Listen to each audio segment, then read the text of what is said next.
جو middle class ہے جس کی کمر ٹوٹ چکی ہے پہلے ہی، یہ اس کو جیتے جی مارنے کی ایک سازش ہے۔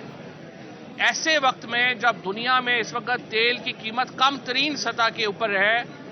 ہم لوگ جب تیل 110-12 ڈالر کے اوپر تھا، پاکستان میں اس کی جو پیٹرول تھا وہ 145 روپے لیٹر مل رہا تھا۔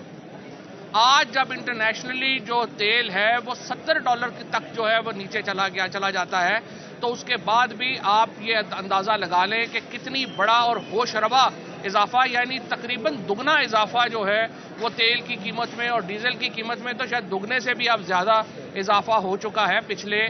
10-11 مہینوں میں۔ اور ساری حکومت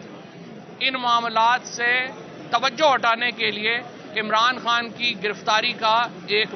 بہانہ بنائے ہوئے ہے۔ حکومت کا عمران خان کی گرفتاری کا صرف ایک مقصد ہے، اور وہ مقصد یہ ہے کہ توشہ خانہ میں جو شریف اور زرداری اور ان فیملیز نے جس طریقے سے جھاڑو پھیرا ہے اس کے اوپر ڈسکشن نہ ہو،